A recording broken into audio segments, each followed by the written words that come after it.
causing more problems with the I know. traffic's jam. Those boots are great. Thank you. They're wild looking. So, you're living in New York now. How long have you been in here? About 3 years. Mm-hmm. A little bit over 3 years, 3.5 years. You like it here? Yeah, I like the energy, the environment, and I'm real happy. Yeah, so far so good. I guess the first thing is like, what's your impressions of the album? And I just heard it. I really like it. How do you feel about it? Yeah. I feel really good about it. I think I accomplished, what I wanted to. I wanted to make it sound live and not overproduced or anything, and basically kick-ass rock and roll, and the sound loud and clear. And I like it. I'm happy with it because now I had a proper budget, so I could do what I set out to. I don't know if you heard that one album between that and Scandinavia. My editor has it. She told me a little bit about it. I didn't hear it though. Yeah, I had a small budget for the place. What was the story with that? Like, why did you just make it there? I made it over in New York for $30,000, which is like a spit in the bucket, right? Record company didn't even make singles for $30,000, so I just did it very, very cheaply and quickly. I had to live. Yeah. Also, I did a lot of covers on that album too, because I didn't want to get screwed up the way in publishing in Finland, which I did with my own songs, because I wanted to use them on this album too. Some of this with my own songs on the album, but I couldn't, so I wrote some new ones. Did you? I think they had told me one of the songs from the other album made it to the new one. Did you? Yes, She's No Angel. Did you redo that? Yeah, well, I rewrote the lyrics. It's a cover song. Oh, okay. It's a cover song, so that was cookies. Sweet and low. So sweet and low and milk. Thank you. So, She's No Angel. That they said there was no fucking problem. So, because it's a cover song anyway, so. Right. And I know legally there was really no problem, but as soon as Polygon found out there could be a problem, they didn't want to get involved. They wanted to put everything on hold. Right. How did you hook up with the guys who played on the album? I knew Phil Grandy, the guitar player. He played in Nights So Long too. I knew him from like a couple years before. He hooked me up with Tommy Price. Tommy Yeah. I knew from before, but not know each other. Phil sort of got a hold of him. And Michael Fondelli helped me to find try a couple of bass players, or checking out a couple of guys and finding Kenny Harris. Kenny's great. So I got the best guys in the city, more or less. Did you rehearse with them for a while first, or did you just go in and make it? Like 5 or 6 days. 5 or 6 days. Mm-hmm. That was it. The whole thing took 2 months. What about tours? Do you have any ideas who you might want to play with tour-wise? Yeah, it depends on who's around. These guys all got their own tours. They're doing all kinds of different projects, so it's hard. It's not like the same band. I don't know for sure. I'm starting to audition next week. They're members for live band. Do you miss being on stage? Yeah. Because I know you haven't really played any of your own shows, but you've made kind of guest appearances over the last couple of years. I have. Here I and got there. sick of it too. But I learned to channel my energies into writing, so I just started writing. Mm-hmm. How did you find? You mentioned that. I mean, you didn't really write as much in the older days as you do now. How did you find songwriting as opposed to just singing someone else's song? Oh, it's much better. I think everybody should write their own songs. It's always good for the singer to write their own lyrics. I feel, it's the first time it's really I'm doing my own thing, and this album's really me. It's supposed to have my words. This is really like a little world. Right. And I think it's better writing my own songs. I got something to say. I gotta have something to say in the songs. You can't just be about anything. In order to get into society, to feel. You mentioned about how you didn't overproduce it. And I think that was one of the things I liked the most. Hearing it is just really straight ahead. It's not overdone or anything. Or it sounds like it's really you. You know what I mean? Is that something you like, wanted to really, like, did you feel any pressure to try to make something really commercial or really poppy or? No, never. No? No. As long as I'm true to myself and I don't compromise for any reasons like that. Mm-hmm. And that was one of my major things I feel good about, that I accomplished without compromising or selling myself out or whatever, which I wouldn't do anyways, but still, that I'm able to make this record at this point of time, as it is, and not go over the top. I don't think there's a lot of records like this, a lot of people who make music like this. It's true. It's different. So either heavy metal or disco pop. What about, I mean, you have a lot of people who've been into you for a while, and I think, one reason why this record's going to be there's going to be a lot of interest about it is because people have been waiting so long to see what you were going to do and all that. That other album really didn't get over here that much. So do you think this will, your fans will be pleased with it? I hope so. This is me, as much as it can be. I think they would. I would imagine they would. I would if I was a little kid.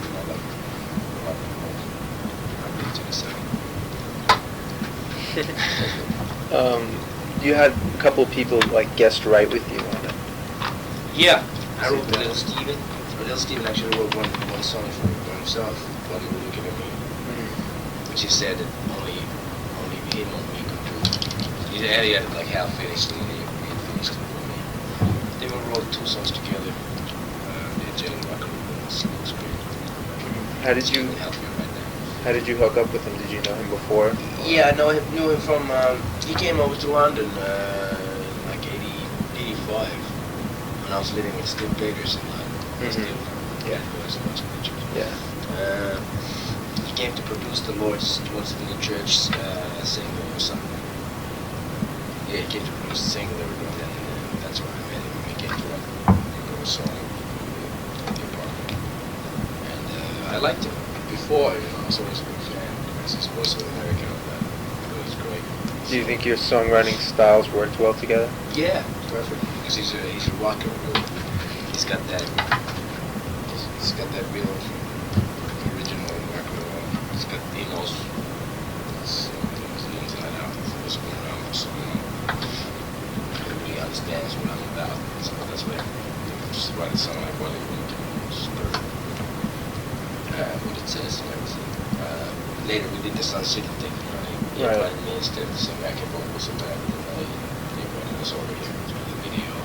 That's why we decided to move to New York. How about Ian Hunter? I know you always you've sung a lot of his songs before. I think the last Tenor Rocks album you did a couple of Ian Hunter tunes. Right? Yeah, he was. What could he help He with? was working on 2 or 3 songs. He wrote some lyrics on. So do you find like kind of an affinity with him that you like? Well, we were always big Monroe fans. Right. And we met him when we were doing the Sun 2 Steps from the Move album. We came to the studio and we wrote a couple of lyrics, 2 or 3 songs. We wrote some lyrics. And then when I did my solo album, he came to do some piano. Just for dinner. Just wanted me to do it. How would you compare this album style-wise to like your older stuff? The Hanoi stuff, or? Yeah. I think it's more straightforward, more together. The sound is more forward. I don't think Hanoi ever made a perfect album. So some good songs here and there. This is all killers, no fillers. Do you find it different, working by yourself with other people helping you as opposed to being part of a group? Oh yeah. Do you prefer it? Yeah, I do. Actually, I feel like I'm actually just starting now myself. Before it was just a whole band of 5 guys, and then McCoy actually wrote most of the songs. Except for arrangements and stuff. It's totally different. It's whatever idea I have in my head. Usually, I can get it out there. Sound like the right producer, like Mike Frinelli was really good. Right. So, it's pretty easy because it comes natural, It's not hard work, of course, but I prefer working like this, actually. Hanoi was a great band, and everything. I guess it was supposed to go on. Do you ever miss it? Sure, we saw the old days. But, I wouldn't want to go through that again. I think, one question like all your older fans have, and, I don't know how you would feel about this, but like, it seems to a lot of us, like people who liked your older stuff and everything, that you guys, if what happened hadn't happened, you would be like really big now. And it seems like now there's all these other bands that have really like imitated a lot of what you did, and really kind of were, very derivative of you, and now they've gone on to like super success. Like, how does that make you feel? Like, or do you think about it at all? Oh yeah, imitation is the best form of flattery. Yeah. And there's room for everybody. But let me just say one thing. You gotta have something of your own. You gotta have something original. No matter how many influences you take from whoever, wherever, you gotta have your own thing. Otherwise, it doesn't work. You can work for a while and you can fool some people some of the time, not other people all the time. I think it's something original, and it's fine to take influences, but not blatantly rip off. I think a lot of bands, they borrowed some things for Hanoi. I guess they thought when bands split up and stuff, they thought Hanoi wasn't that exposed, like an underground following in America at least. Yeah. So they probably thought that that's a good image to take, But it was real, though. Hanoi was real. We were just being ourselves. It was being planned. It just happened. Mm-hmm. Did you ever? As the last question on that, did anybody ever like try to convince you to like get the band back together? To like like saying years afterwards saying like, oh, you could make a lot of money now. Why don't you get the band back together? Yeah, they would have tried that a few times. My manager called me like a couple of years back to tour in Japan. $1 million, man. Just like, I still want you in Japan. The Japanese record company guy was in yesterday, and they're saying, but the promoter keeps on saying, one more time. What are they going to resurrect last one? Yeah, I don't know. Yeah, there's been a lot of offers, but that would have been a final mistake, Yeah. You do one gig like that. First of all, we couldn't do it because Razzle's not alive anymore in the band. It's not supposed to happen. And that would ruin everything. That would be like, the guys are just like, cashing in. Mm-hmm. And I just didn't feel right about it. I thought it would have been a real cheap thing to do, Really would have ruined it. And we'd never have had $100 for what it stood for. Well, it was good that you ended when you did, because a lot of bands haven't done that. They've just kept on, and it's really sad. I'd rather them just give up if not, they're not in their prime anymore. A lot of people make pathetic comebacks when they're like, because when they get famous, they do drugs and they piss away their money, and then they're broke and they're old, and it's what am I going to get retired? I got nothing to retire on, and then they try and sell out, make an up-to-date record and pathetic comeback, And that for me, it ruins it. So I want to make sure that I don't do that. I don't think people, when they hear this, I think they'll be like really pleasantly surprised that it isn't like that. Do you ever see any of the other guys from Hanoi? Do you like still keep in contact with them? I speak to Sammy a lot. Bass player Sammy, right? Yeah, the guy, he's a Jeff Boy now. Yeah, I just spoke to him last night actually. He said that he's been working on his songs for the Jeff Boy album. He's my closest friend of all of them. Mm-hmm. Andy has been every now and then, and Nasty's been a lot. He was in LA for a while, starting back with Cheap and Nasty. And I think he's coming back for soon.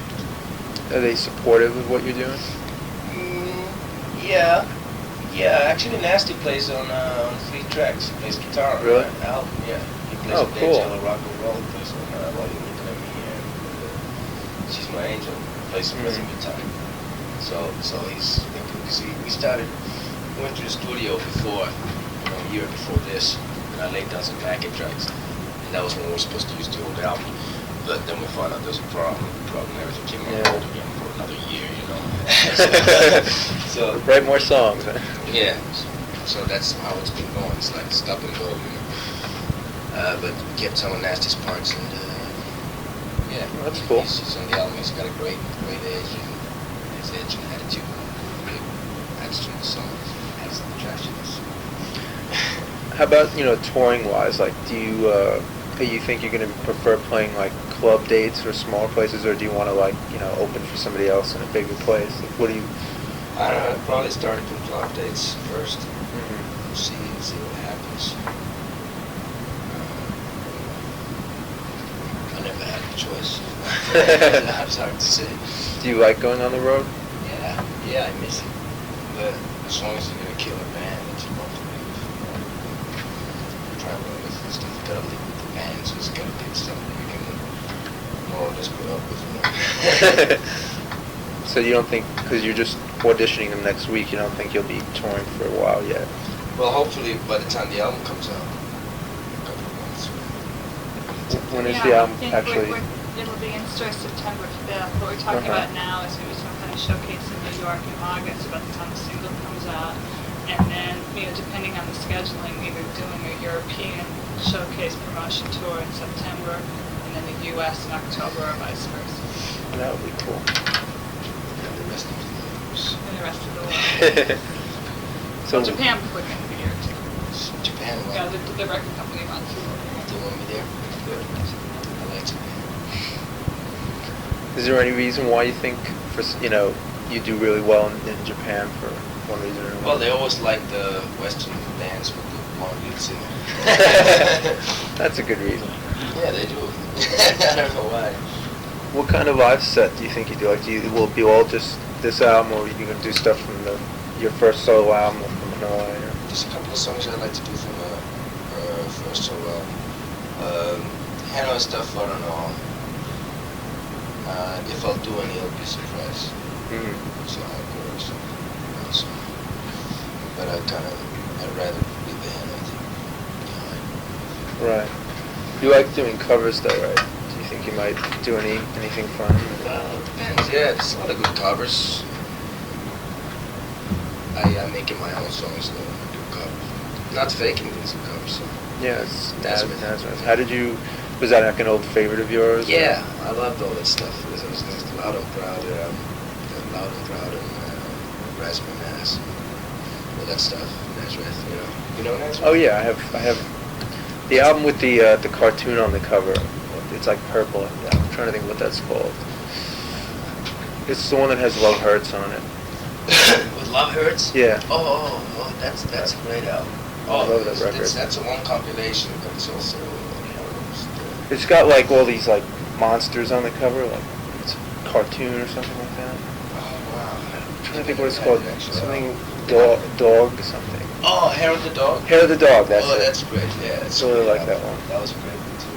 They were a great band. That's who the guy in what's his name, Guns N' Roses. I think he's a big fan of the singer of Nazareth. Mm-hmm. Well, he's got that gravelly sound. Yeah, I think that doesn't quite get the same performance.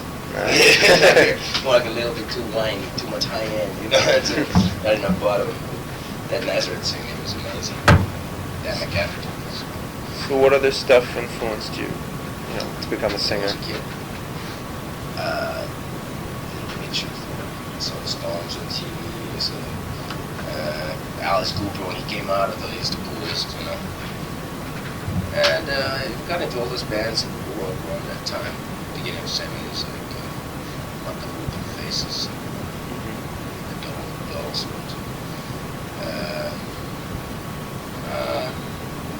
I like all kinds of music, Temptations, The Undisputed Truth. You hear that?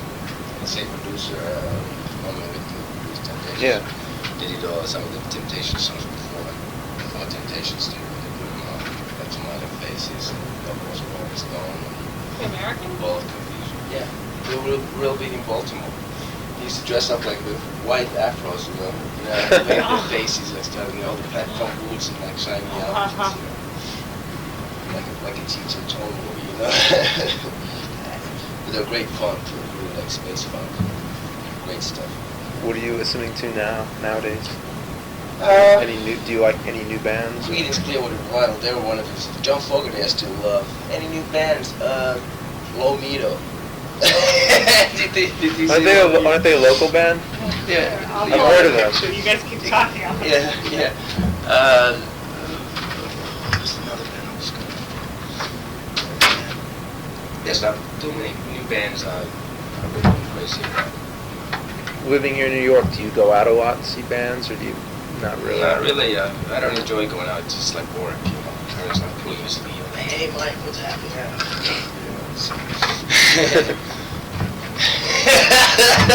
Get that bio. Get that bio. Oh, this is hilarious. What label are they on? They're not signed. They're not signed? Yeah, They're gonna be turned down by everybody, but I have a feeling. I saw them live on last That's Saturday. pretty funny. Yeah, they have a song called The ATM. They say, stop fucking around, find a cure for AIDS now, stop fucking around. So they're like speed metal, punk, whatever, they're totally nuts. You know? We call it cock rock. Oh, God. Anyways, Lomito. Mm-hmm. Lomito is the most exciting and different new band I've ever heard.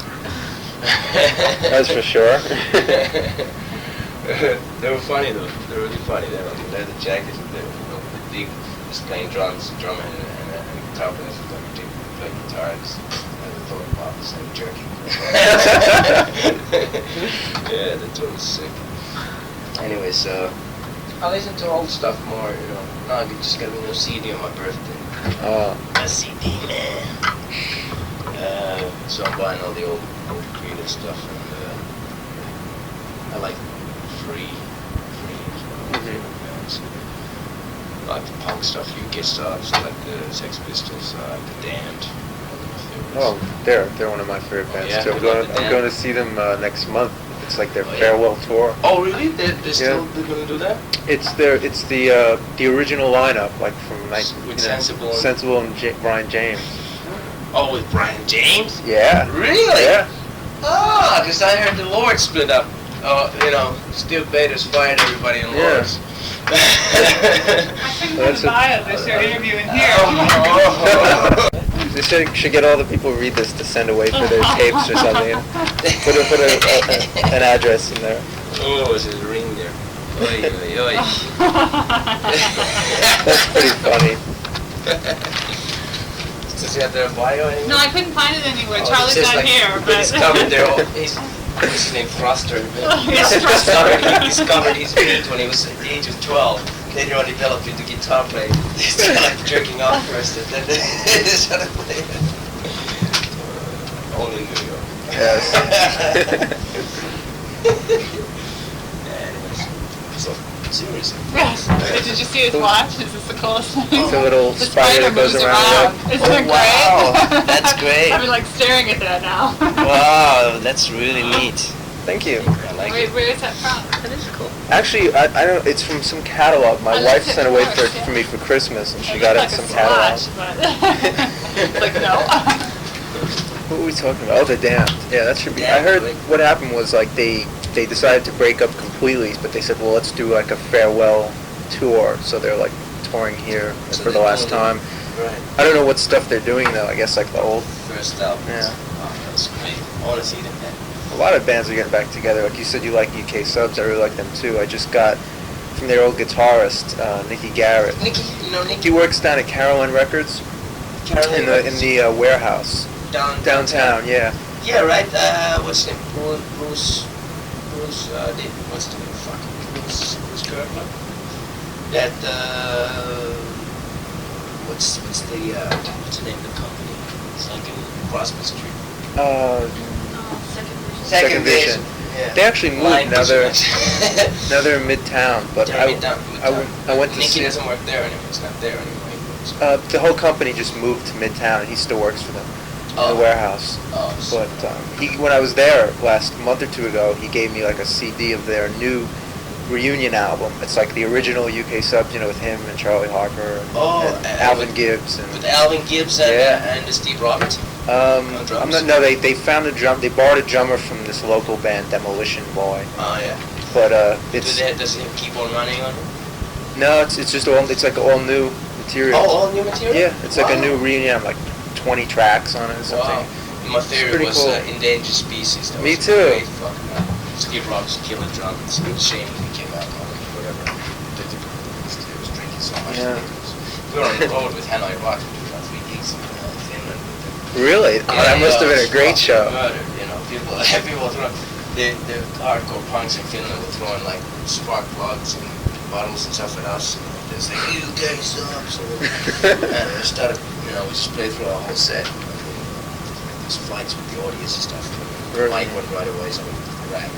They had pairs of scissors, they were throwing darts at us and stuff. It was a big fight. Oh, God. They were a good rocking band, though. I like them. Great. Yeah, there was so much energy on the stage. Garrett was running all over the fucking amps. I never got to see them, though. My wife said he used to, like, when he played here, he used to hang from, like, there was ceiling pipes, and he would, like, hang from upside down playing guitar. Yeah, I was like, that is the coolest thing. He'd climb up with a fucking PA and dive into the audience from, like, fucking, way up there. It was crazy. People, like, scared. He'd go, like, I love all that stuff. The danger, that's what the rock and roll is all about. That's a great song too, Endangered Species. Yeah. I love that song. And The Living Dead and what's the other one? I Won't Lie Down. Oh yeah. That's my favorite. That's a great tune. You said that how people were throwing stuff at you. Like, do you ever find crowds not receptive? Like if you're playing with another band that they're not into. Like, how would you, like on this tour, like who would you like to play with or not? The Rolling Stones. That would be great. It depends on. Hanoi always got a weird reaction. Either they hated us or they loved us, which is fine. That's the way it's supposed to be, It's, at least as long as they didn't ignore us. So it was like, we had some fights and stuff. The UK subs, actually, that was maybe the toughest. Usually we just were headlining ourselves. Right. At that time we were like supporting them because they were from England. Oh, yeah. At that time they thought these are our big guests from England. Fucking smashing the hotel rooms. They're like, Alan Gibbs ready to go. Room service? Oh fuck it. They threw a fucking ball out the window. No hands in front of him. It's crazy. He's a good bass player. Yeah, he's I great. saw him last year with Iggy. Yeah, he's great. Yeah, he's a great bass player. We even tried him for Hanoi when we were trying new bass players after the other guys. We was trying to keep it together still. But it wasn't meant to go on. Everybody else is chemistry. Outside of the Stones, who else do you think you would make a compatible bill with? I like Aerosmith. They're good. Maybe Aerosmith. Yeah, not as much like, like you said, everything's, I don't really like heavy metal. I hope people don't think I'm heavy metal.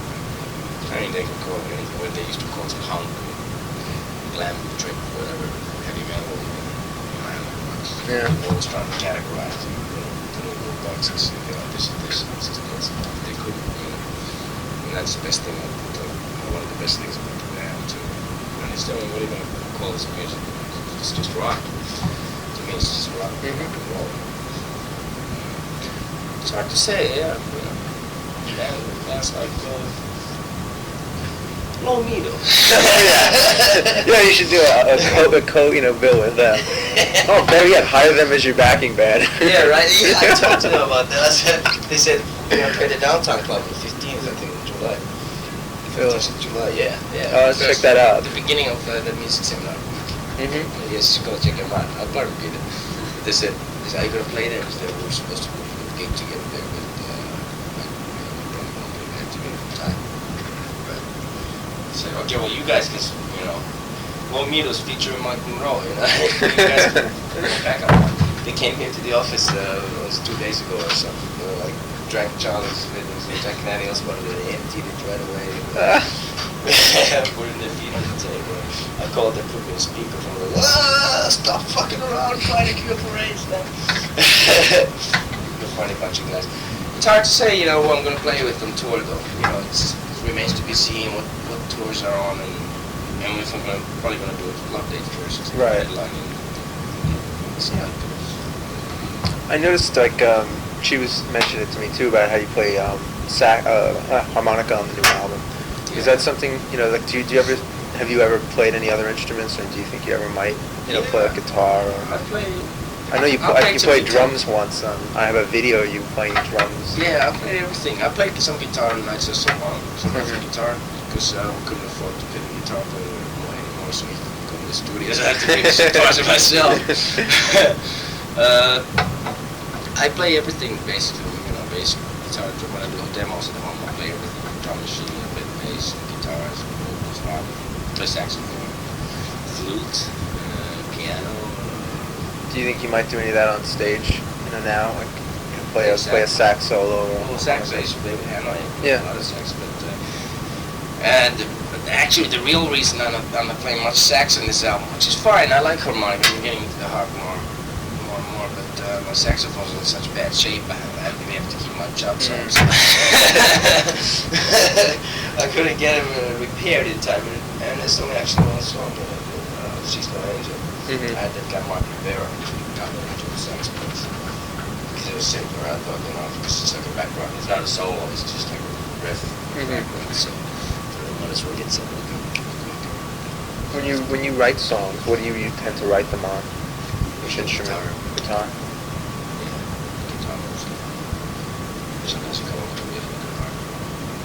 Usually guitar. I don't have piano. It's really different to write on the piano. It's good for arrangements. It's that to play both the bass line, of course. Oh, guitar too. Guitar maybe. I wanted to ask a little bit about Finland, because it seems, I think a lot of people are surprised when they hear you from Finland if they're not really into you or whatever. Like how did you grow up? Like what was it like there? Getting, did you get a lot of rock music there? Or? Yeah, we got the Led Zeppelin, we got the Creedence and all that stuff. And I came there eventually. I grew up to first bands. First thing I really saw on TV was Black Sabbath. They showed this documentary of Black Sabbath. A documentary? Yeah, they showed them live, and it was like this is Spinal Tap or something.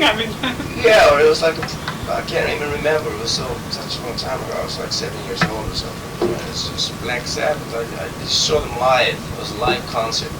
It's right at the beginning, after the first second album. Is that from live in Paris? I think because I've seen a documentary on that too. Old one? It's from 1970. That could be it. And it's it shows them tuning up and setting up all their equipment, and then they play a live show. And they're playing a live show, and they're walking outside, and they show them walking. Right. Wow, that must be it. Yeah, I saw the same one. Oh yeah. Yeah, wow. It's live in Paris or something. Yeah. It was I must have been 7 or 8 years old or something. 1970. That makes sense. That makes sense, right? Yeah. Yeah, it's the same one. I want to see it again. Do you know who has it? I have a bootleg of it. You do? Yeah. Oh wow. Do you think I could send you one? I'll make a copy. Sure. Yeah, sure. I'll send you one. I'd love to have that, just to have No problem. because it's the first thing I ever saw rock and roll live on TV. Let me write that down so I remember. Yeah, that's great. I'd like to see that. That would be brilliant. They show the documentaries and stuff on TV, and I grew up in a middle class family, so not too rich, not too poor.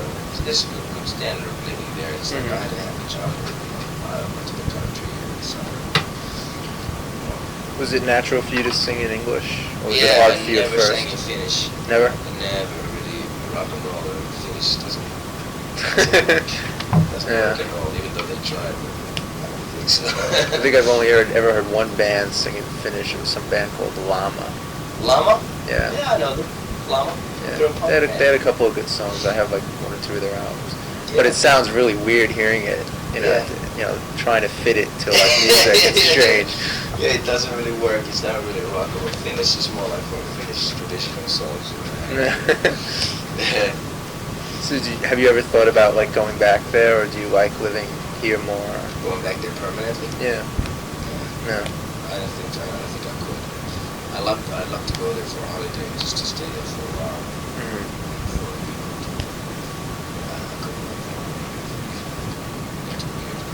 How about London? Do you prefer living in New York, or? Yeah, I left London because London was kind of dead for me. After Hammersmith and everything, it was just memories. There's not really much of a scene there. people in London are more like golfers as opposed to musicians. Mm-hmm. They want to do the work and stuff first. And a lot of bands are down here too. I don't know. I think this Is it a better environment for you? is a better environment. Yeah. New York, it's a better working environment. It's really good energy about New York. London kind of like that was a good time. I felt like it's time to go. This is one interesting area I'd just like to ask you about. How do you feel about how you look in terms of like how people perceive you? Because like I don't know, like that's like one question people ask. When I tell people I was interviewing Michael Monroe, they're like, oh, ask him how he does this, or ask him beauty to my wife or my boss, or like ask him beauty tips, or ask him how he gets so beautiful. They're all like jealous, or they're like, God, he's so beautiful. Like how does that make you feel to get that kind of reaction from people? Beauty is always skin deep. The real beauty is inside. It looks don't really matter. Oh, it does. I don't know how I come across to people. You tell me.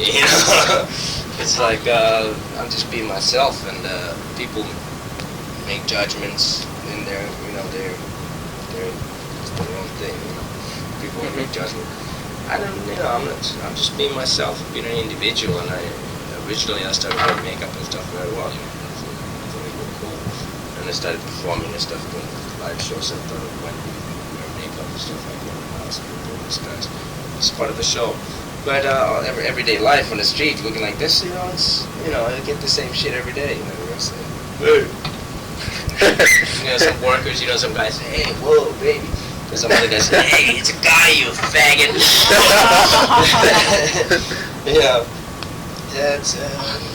It's like, why not look like this? It's just, originally I started wearing makeup, and people say, you're a guy, you can't wear makeup. I said, oh yeah?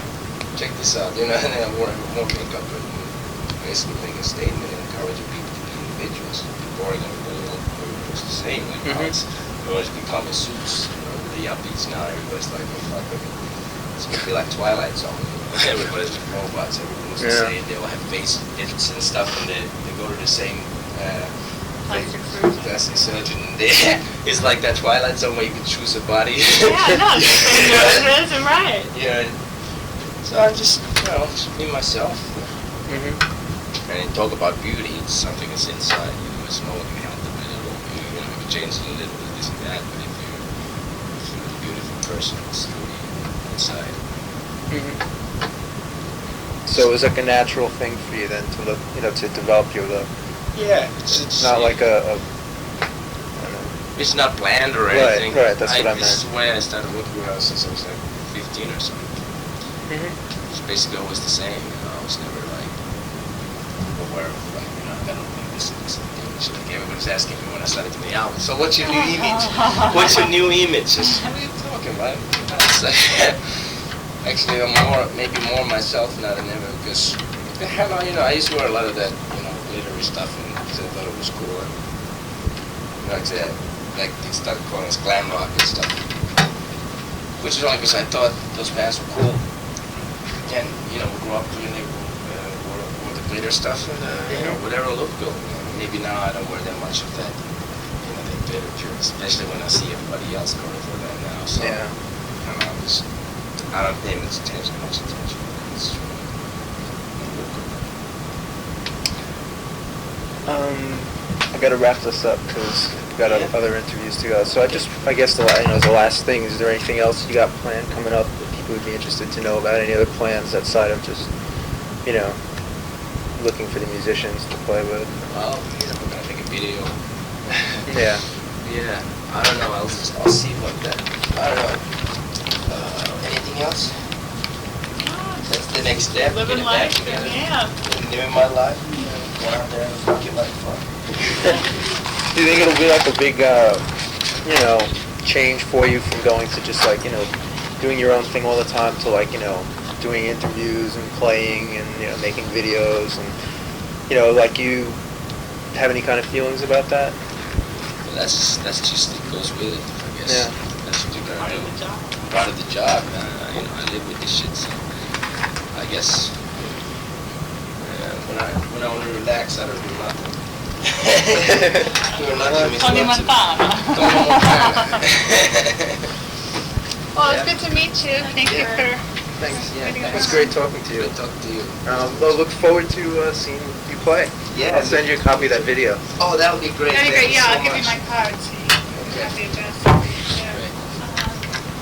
That's Yeah. great. Glad I finally met you, Greg, after all these years of talking on the phone.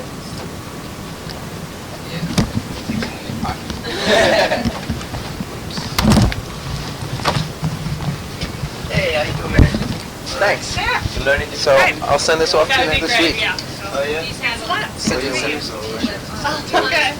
Thank you very much. I appreciate it. Not nearly as nice. Sorry, yeah. No, sorry it's a little late, but it's good. Good.